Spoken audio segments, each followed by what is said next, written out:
Hello everyone. In this video we are going to study asymptotic expansion. In previous video itself we have considered few examples.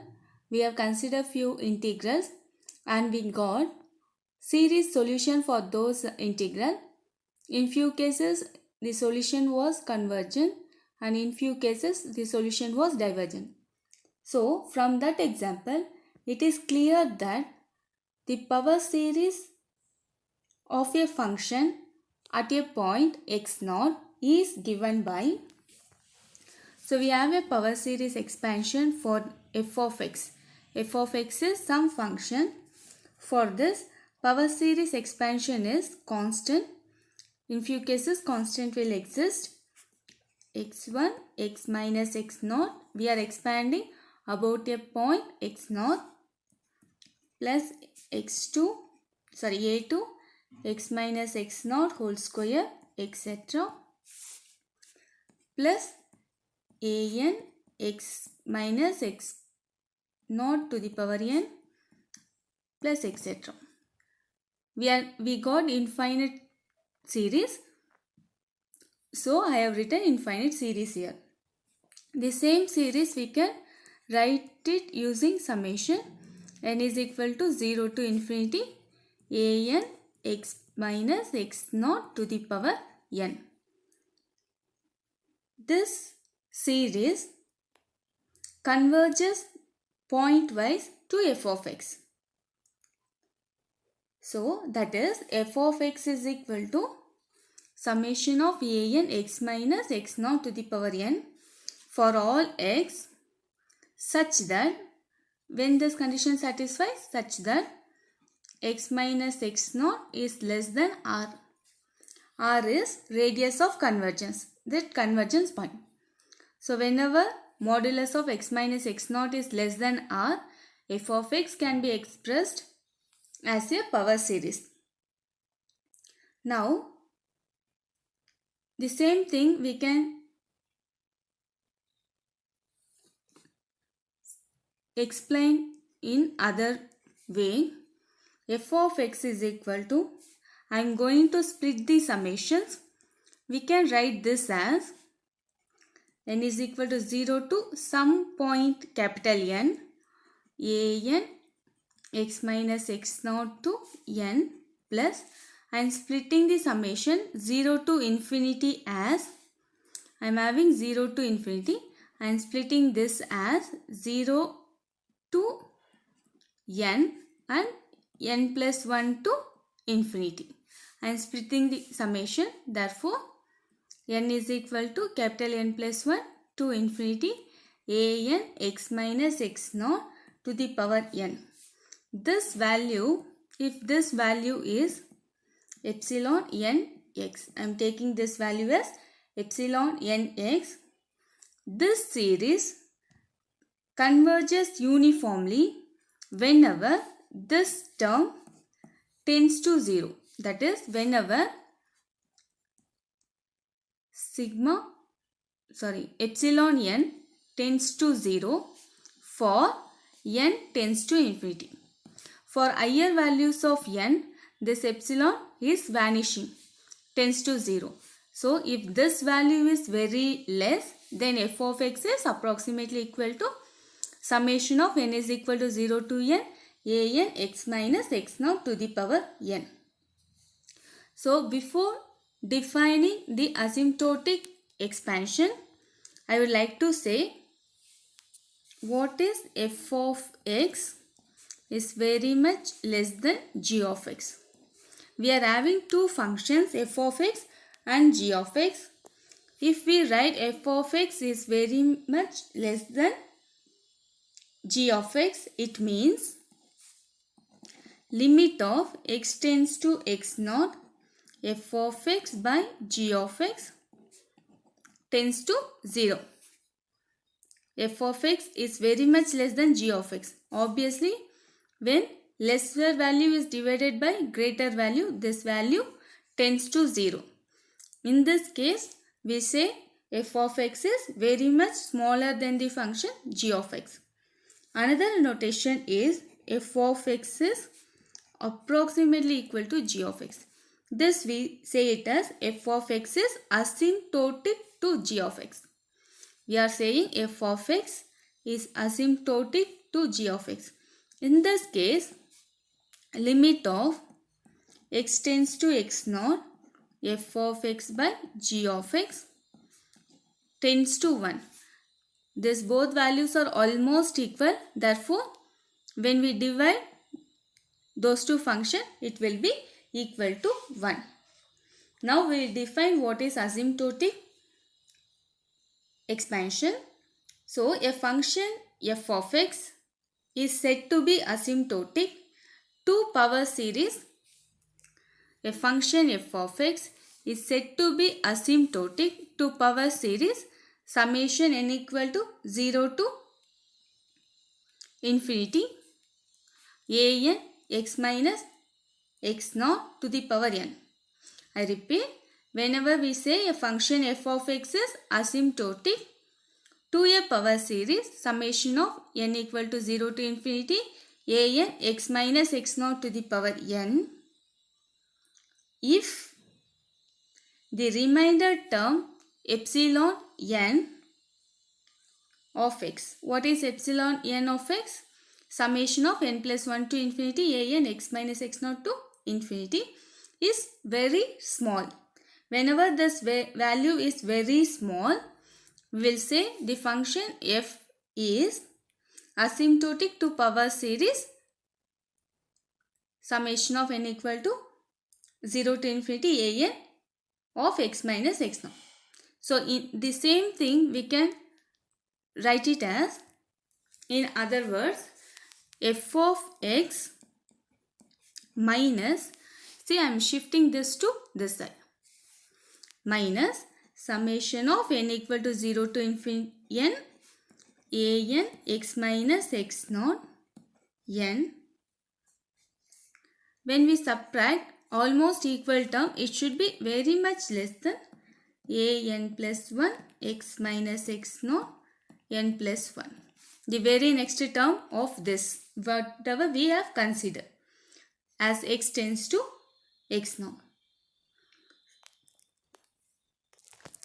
The asymptotic series is generalization of Taylor series expansion. As we notice, the expansion is same as our Taylor series expansion.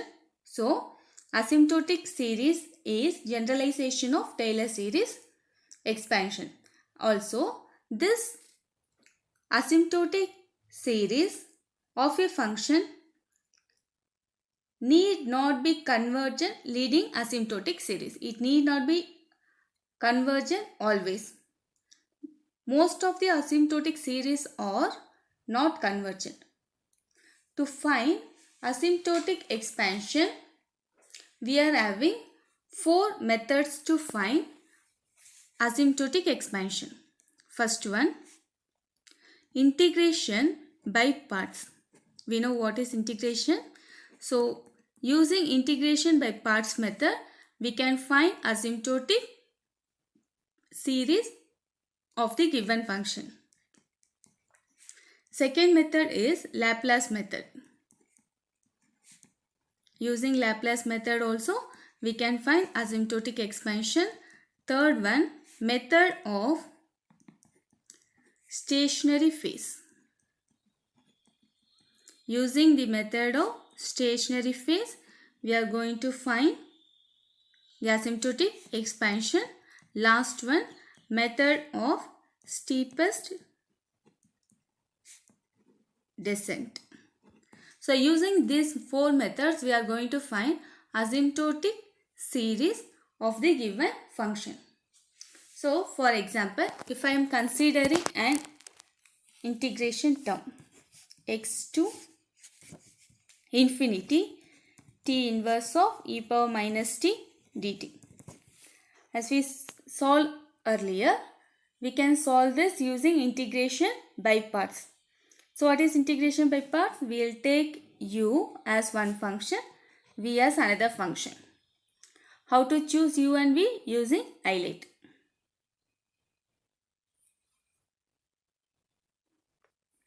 So what is the formula for integration of uv? U into integral of v minus integral of v into du. So using this method, we are going to find solution for this equation, or we are going to find asymptotic expansion of this integral. So using this formula, our u is t inverse. So t inverse integration of e power minus t is minus e power minus t. Limit is between x to infinity minus integral of v is minus e power minus t. Differentiation of t power minus 1 is minus 1 into t power minus 2 dt. Limit is between x to infinity. When we substitute upper limit, e power minus infinity is 0. So upper limit becomes 0. My upper limit is 0. Minus of minus become plus. Lower limit is x inverse of e power minus x. This is our lower limit. Now again we have to solve this. Minus into minus become plus. Plus into minus is minus. X to infinity t power minus 2 e power minus t dt. Again using uv formula. Now u is t power minus 2, v is e power minus t. First term remains as it is, e power minus x by x. Using uv formula here, minus u is t power minus 2. Integration of v is, integration of e power minus t is minus e power minus t. Minus into minus become plus. X to infinity e power minus t. Differentiation of t power minus 2 is minus 2 into t2. Again we have to substitute the limit. We all know integration by parts. Just using integration by parts. Minus into minus is plus. Upper limit is 0. Lower limit is x. This become plus 2 x to infinity e power minus t power minus 3 dt. Again here we have to use u dv formula. So before using that, here first two terms remains as it is. This become e power minus x by x. Here it will become e power minus x by x square. This we can write it as, again our u is t power minus 3, v is e power minus t. T minus 3, integration of e power minus t is minus e power minus t. Limit is between x to infinity minus integral of minus e power minus t. Differentiation of t cube is minus 3 into t square dt. Simplify it. E power minus x by x remains as it is, minus e power minus x by x square. Substitute the limits here. Again upper limit is 0. Minus into minus become plus. Lower limit is x power minus 3 e power minus x. 2 minus into minus plus 3 into 2 6. 6 again minus is there. So minus 6 integral of t power minus 4 e power minus t dt. So when we continue this process, we will get the result, right? E power minus x by x minus e power minus x by x square plus 2 e power minus x by x cube, etc. Last integration term. Now this we can write it as a power series solution. Here we are having alternate sign. Therefore, I will write it as minus 1 to the power n minus 1. N is 1 to infinity. When I write minus 1 to the power n minus 1, when n is 1, it is 0. So positive. When n is 2, 2 minus 1 is 1. So it becomes negative. We will get alternate sign when we substitute the value of n here. N minus 1 factorial, because here we are having 2 factorial. Then we are having 6. It means 3 factorial, etc. So when I substitute 1 here, 1 minus 1 is 0. 0 factorial is 1. So here we will get 1. When I substitute 2 here, 2 minus 1 is 1 itself. 1 factorial is 1. When I substitute 3, 3 minus 1 is 2 factorial. So we will get all the terms, and e power minus x is common, divided by x power n. When n is 1, x power 1. When n is 2, x square. When n is 3, x cube, etc. as x tends to infinity. Because the given problem is for x tends to infinity. So just by using integration by parts, we have arrived at power series for x tends to infinity.